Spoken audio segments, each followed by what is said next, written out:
Cümleten selamünaleyküm arkadaşlar. Define Vadisi kanalına tekrar hoş geldiniz. Keşiflerimize kaldığımız yerden son gaz devam ediyoruz arkadaşlar. Gelmiş olduğumuz bölgede güzel noktalar yakalayınca bir daha gelmek için keşiflerimizi bölgemizde sürdürmeye devam ediyoruz. Çünkü bölgede bir şey bulduğumuz zaman, değerli bir şey bulduğumuz zaman bilin ki o bölgenin tarihi çok zengindir arkadaşlar. O bölgeyi kesinlikle bırakmayın. Biz de öyle yapıyoruz, bırakmıyoruz. Daha önce gelmiş olduğumuz bölgede yine güzel bir nokta yakaladık diyebiliriz. Sadece sinyallerimizi, alan taramayla sinyalimizi bulduk. Diğer cihazlarımızı kontrol etmedik. Diğer cihazlarla da huzurunuzda bir güzel kontrol sağlayacağım. Ama şimdilik gelmiş olduğumuz bölgenin Küçük Vadi'de bir önceki videoda belirtmiştir. Belki hatırlarsanız sıkı takipçilerimiz kesinlikle hatırlayacaktır. Yunan tarihine ait, Yunan mitolojisine ait bir bölgeydi. Güzel ne bulmuştuk Küçük Vadi? Bir tane haç ve 3 tane para bulmuştuk. Bir tane haç, 3 tane para bulmuştuk. M harfi.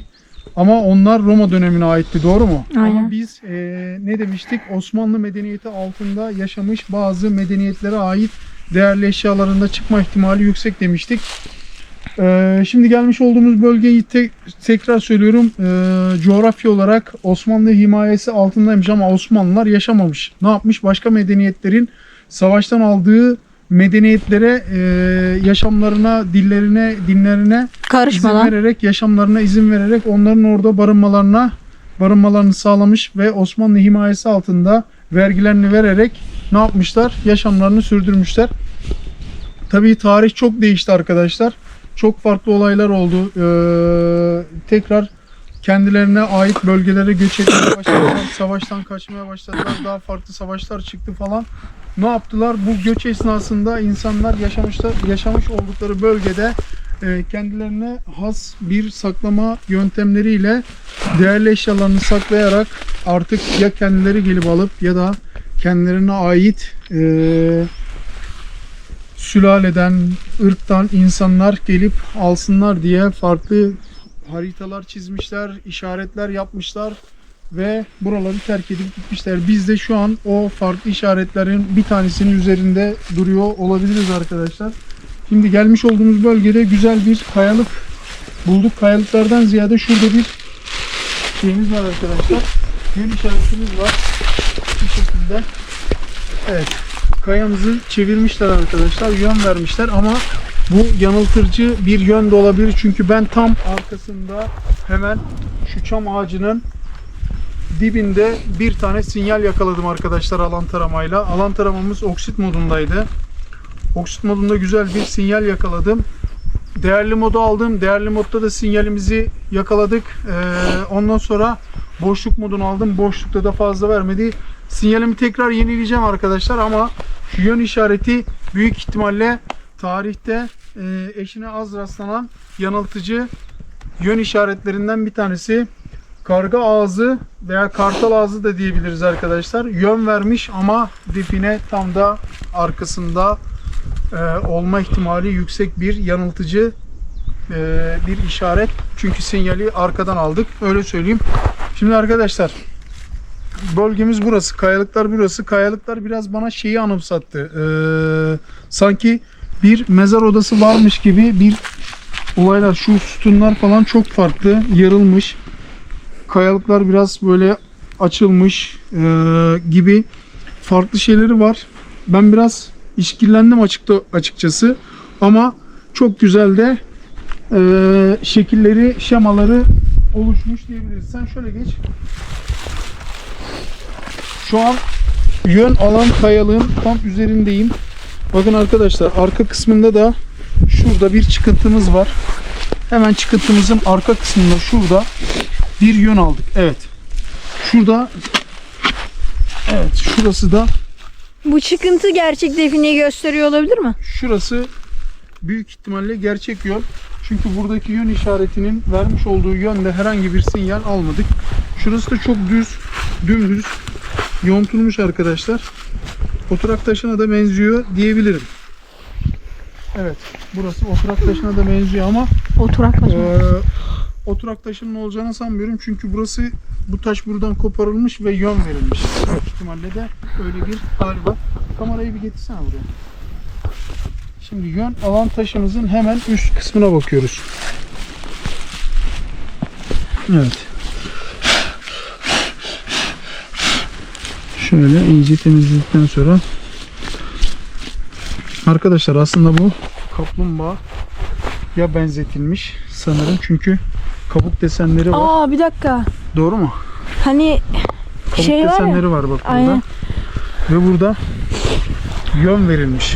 Bak. Kaplumbağanın arka ayakları da ön ayakları da hazine olma ihtimali yüksek. Şimdi bunu kaplumbağa olarak kabul edersek, kartal gagası olarak değil de kaplumbağa sırtı olarak kabul edersek arkadaşlar, ayaklarının olmadığı yerde kaplumbağadaki işaretler ne anlama geliyordu? Ön ayakları varsa ön tarafta, arka ayakları varsa arka tarafta veya çıkıntılı bir kafası varsa işte sağında solunda gibi bazı şeyler, ipuçları vardı kaplumbağaya ait. Baba. Şimdi bunda hiçbir ayak yok efendim oğlum. Şu işarete baksana. Bak hani Şurası. böyle bir tane şey var ya, sembol var ya şu an günümüzde. Burası siyah oluyor, buralar beyaz oluyor. Sonra böyle tamamlıyor bunu. Burası beyaz oluyor, burası siyah oluyor böyle. Her iyiliğin içinde her bir Aynen kötülük, işte. her kötülüğün içinde bir iyilik vardır İşte sembolü, değil mi? o sembole çok benziyor. Evet doğru. Şimdi doğru haklısın. Yorumuna katılıyorum ama bunu bir kaplumbağa olarak düşünürsek, ayaklarında olmadığını düşünürsek ve sinyali buradan aldığımız kadarıyla büyük ihtimalle yine kaplumbağanın arka kısmına. Evet, kaplumbağanın arka kısmına düşüyor. Hemen ne yapıyoruz? Şöyle sinyal aldığımız oksit modunda burada tekrar cihazımızı bir aktif edeceğim. Evet arkadaşlar, hiç sağ sol yapmadan cihazımız burada sinyal aldı bakın. Doğru mu? Aynen öyle. Bak şimdi altın moduna çekiyorum. Altın modundayız. Altın modunda tek kaldırıyorum. Tekrar aynı noktadan sinyal alıyor. Kayalık olduğu için minerali alacağım. Mineral modda ne diyecek? Evet arkadaşlar, mineral modda tur attı. Sağ sol yapmış olsaydı ne yapacaktı? Mineral olma ihtimali yüksek olacaktı. Bir de boşluğuna bakalım. Boşluk verme dedim ama bir daha bakmak istiyorum. Evet, boşluk vermedi tekrar arkadaşlar. En son oksit modunda tekrar frekansın sağlamlığına bir daha bakıyorum. Bakın arkadaşlar. Oksit modunda gerçekten inanılmaz tepkime veriyor. Evet. Şimdi ne yapacağız? Öbür cihazlarımızda hemen kontrolümüzü yapacağız. Zemin taraması, zemin ayarı yapmayacağım. Hemen cihazımı açıyorum. Zemin ayarı yapmayacağım arkadaşlar. Çünkü hafızalı bir beyne sahip olduğu için bu bölgeye 3. mü? 3. gelişimiz mi? Aynen. 4. mü? 3-3. Hayır, 3. gelişimiz değil. Bu bölgeye 3-4. Bu 5. gelişimiz. Aa evet. Evet. Bu bölgeye 5. gelişimiz. O kadar çok bölgeye götürüyorum ki seni karıştırıyorsun yani. Evet, başlık yükleniyor arkadaşlar. Başlık yüklendi. Onay tuşumuza bastık. Onay tuşumuza tekrar basıyorum. Hop. Hemen bir tarama yapıyorum burada. Yine 41'lik başlıkla çıktık arkadaşlar. 32'lik başlık vardı biliyorsunuz. Son zamanlarda bakın.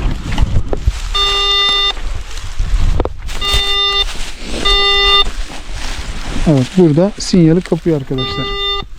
Bak işte yukarıdan algılamaya başladı bak.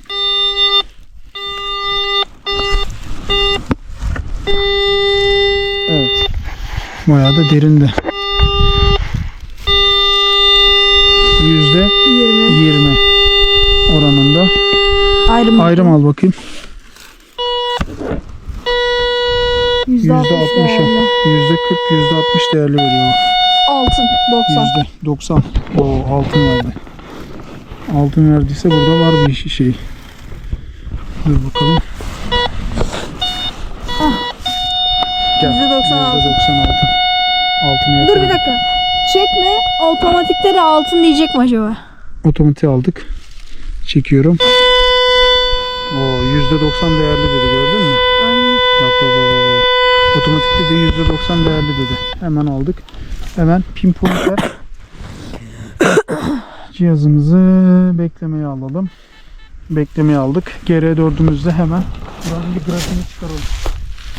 Hiç zaman kaybetmeyelim. Doğru mu? Aynen. Şimdi Gel. arkadaşlar GR4'ümüzde pinpointer, bir dakika pardon, pinpointer modunda bir bakalım. Bak. Görüyor musun? Aynen. Bak gel yaklaş. %85 %85 ne verdi? değerli. Değerli verdi. Evet arkadaşlar pinpointer modunda %85 değerli verdi. Hemen ne yapıyoruz? Bayağı da değerli verdi ha. Bak, Aynen. görüyor musun? 87. %87 oynuyor yani. Aynen. Ne yapacağız? Hemen telefonu alalım.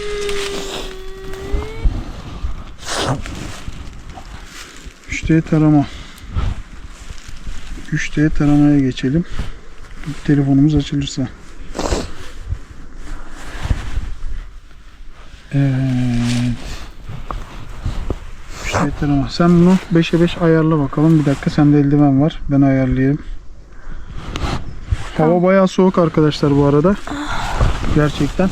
5'e 5 ayarladın mı? Aynen. Tamam mıyız? Evet. Şöyle bir bakalım. 1. Ses verebilirsin. 2 3 4 5 1 2 3 4 5 2 yana yana yana yana. 1 2 3 4 5 1 2 3 4 5. Son mu? Bitti. Ha, aslanım benim en sevdiğim. Şekil nasıl? Allah bayağı güzel bir kırmızılık verdi arkadaşlar. Vallahi mi? Kaydet bakalım. Kaydedelim. Kaydet. Bunda güzel bir görsel var. Baksana şuna. Bak şimdi.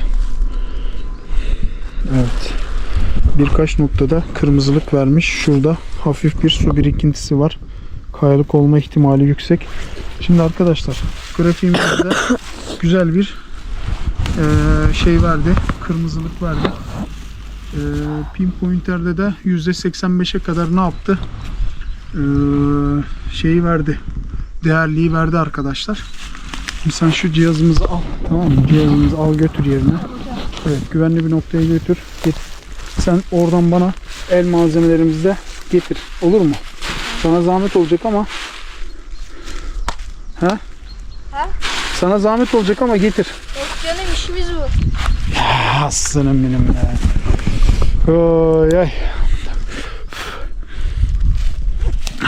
Küçük vadiyi çalıştırıyoruz arkadaşlar.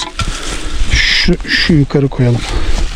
Şimdi arkadaşlar şuradaki kayamızın, düz kayalımızın oksit kısmı, şu ağacımızın olduğu yer.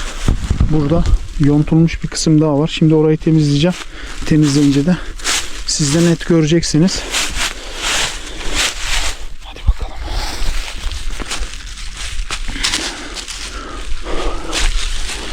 Pinpointer'le de bakarız. Ha?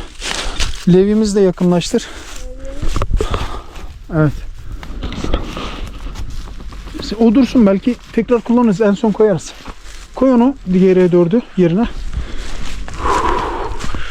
Heh. Aferin oğlum. Gel.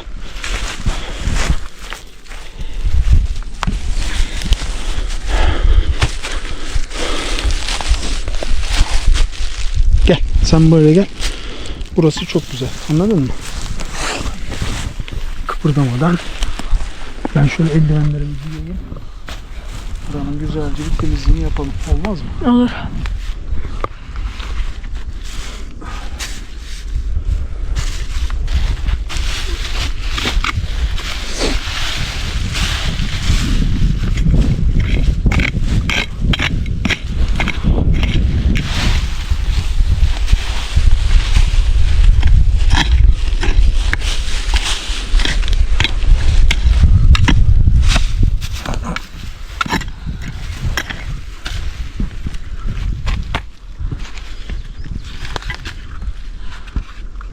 Ayakkabımın içi doldu valla.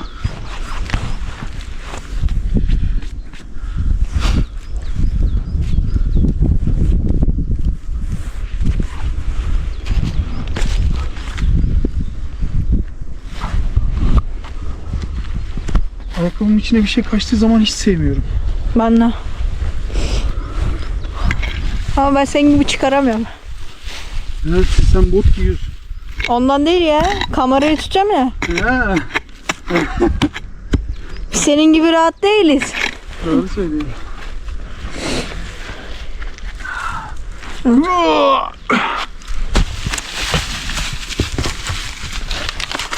Şimdi sorsam ben parçaladım der. Bak değersiz, görüyor musun? Kırmızıyı gösteriyor. Demir arkadaşlar, değersiz bak. De.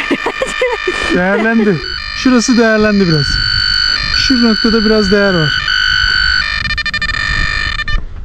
Arada bir orada ekonomiyi de göz önünde bulundurarak biraz değerli ver. Değil mi? Bak.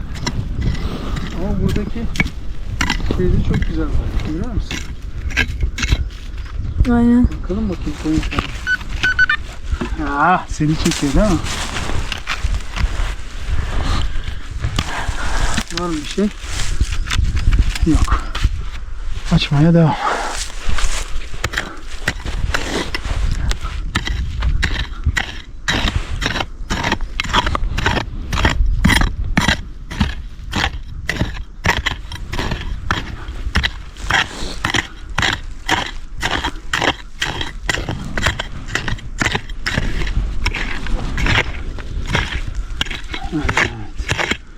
Taşı görüyor musun? Bak yontulmuş. Ver şunu.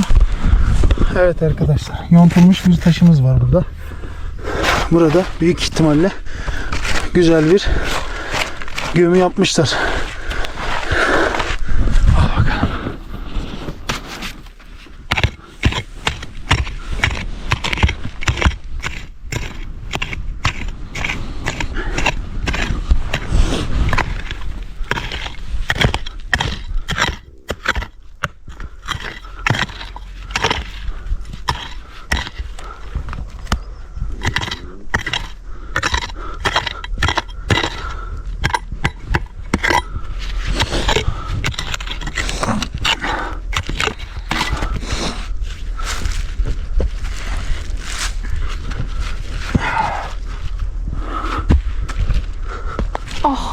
Ne oldu? Ayağıma geldi. Ayağıma gelse acaba parmağımın ucuna geldi.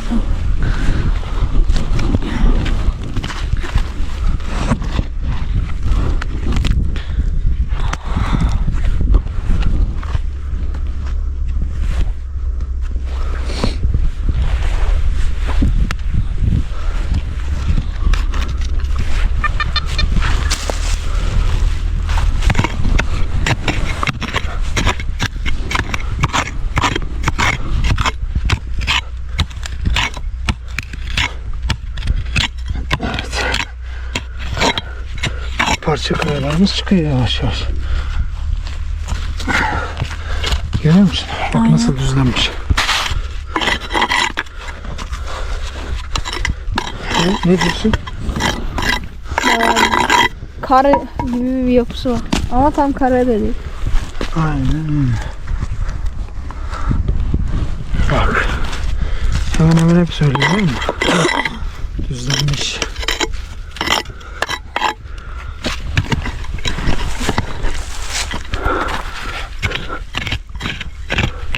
Yumuşadı.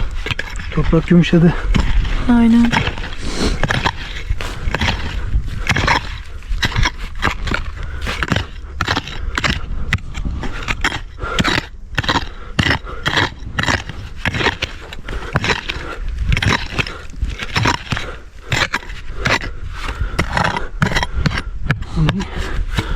Oh, yoruldum. Biraz geri.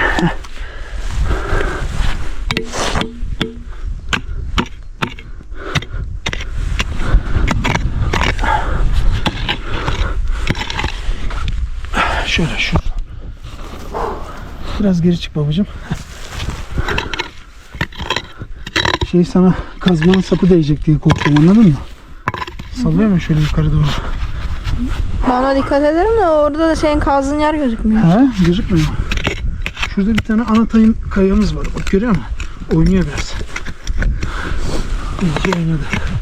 Etrafını iyice temizleyelim şunun. Ha? Burada bir şeyler var. Şu toprağı ayağımızın altından bir atalım da.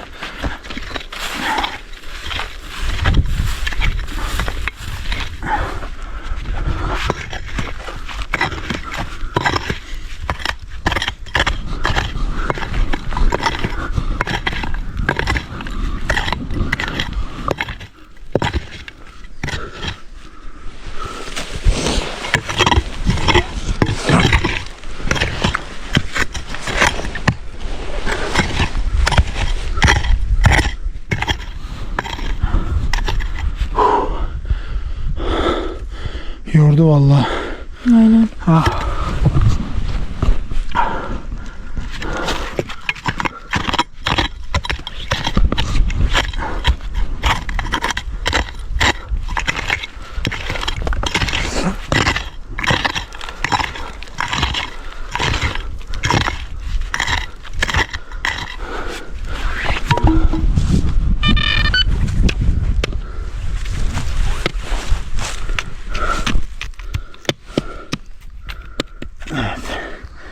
Pointer daha algılamadı.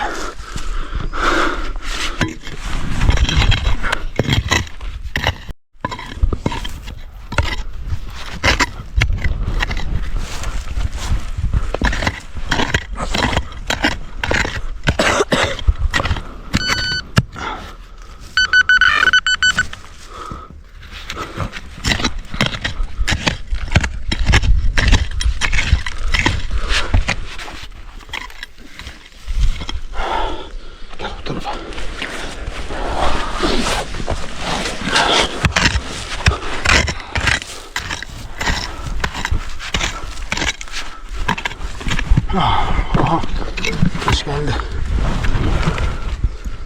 Gördün mü? Kesik taş. Aynen. Büyük ihtimalle kasa kapağı yapılmış.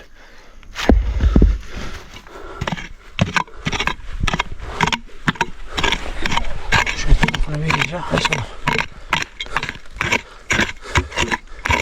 Şurada oynuyor bak. Şunu kaldırabiliyor musun? Nerede?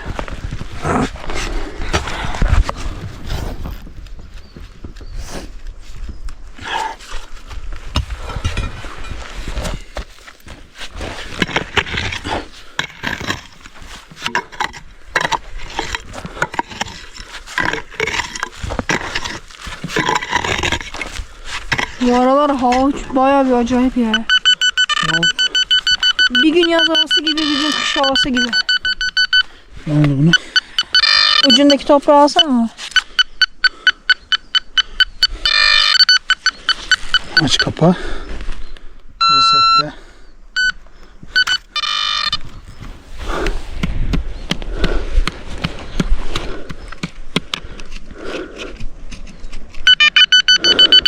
Ha, Yakaladık. aynen. Vallahi yakaladık.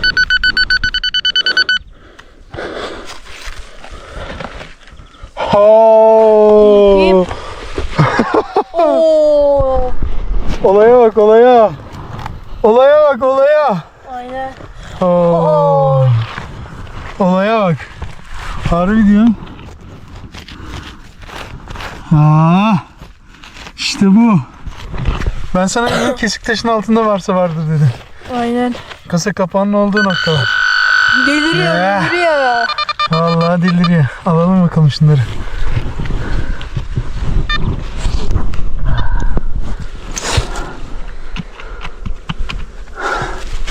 Geç bakalım. Üstümüz başımız battı ama değdi vallahi. He? Aynen. Altın. Altın. Ne diyorsun? Bayağı güzeller. Ver bakalım. Evet arkadaşlar. Altının şu karşıma geçer misin? Altının sesi bile farklı yani. Yukarıdan ha. Güzel bir görsel al. Anlaştık mı? Altın bulmuşuz altın. Evet. Evet arkadaşlar. Ne demiştik? Osmanlı medeniyeti, şu karşıya geç. Osmanlı medeniyeti altında kalmış harika bir tarihe sahip Yunanlılara ait altın paralar. Evet.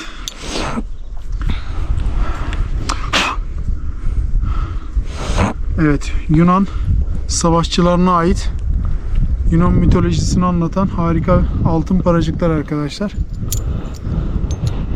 Şöyle göstereyim. Evet. 4 adet para arkadaşlar. Tarihler yazıyor mu? Tarihlerine bakacağım. Hepsi üçü aynı, bir tanesi farklı. Bak bu farklı. Bu daha gramajı düşük. Arkasında yazısı da var bunun. Şöyle göstereyim arkadaşlar. Bunun arkasında yazısı da var. Evet. 1, 2, 3. Şöyle size net bir şekilde göstereyim. Yunan kraliçesine ait harika bir figürü var burada.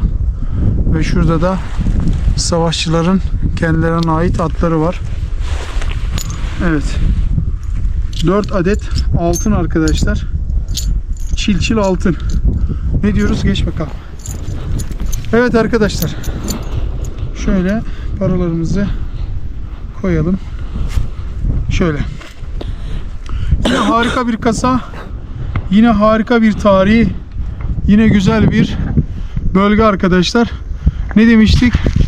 Bu bölgede harika medeniyetler yaşamış. Osmanlı himayesinin altında, doğru mu? Aynen. Küçük Vadi'nin de çok sevdiği bir bölge burası arkadaşlar. Bu bölgede inanılmaz yolda gelirken farklı kayalıklarda şekiller görüyor. Baba diyor, bak böyle bir şekil var diyor. Burayı bir araştıralım diyor. Bu bölge gerçekten zengin bir bölge. Tarih kokan bir bölge. Bulmuş olduğumuz değerler sizce ne kadar eder? Bana kalırsa burada yani bizim hesabımıza, kendi değerlerinden bahsetmiyorum arkadaşlar. Bizim hesabımıza bir 300 lira falan rahat düşer. Ama kendi değerleri gerçekten paha biçilemez. Ne diyoruz arkadaşlar? Toprağın altındakilerini gün yüzüne çıkarabilmek için bizleri takipte kalın. Sizleri seviyoruz. Allah'a emanet olun arkadaşlar.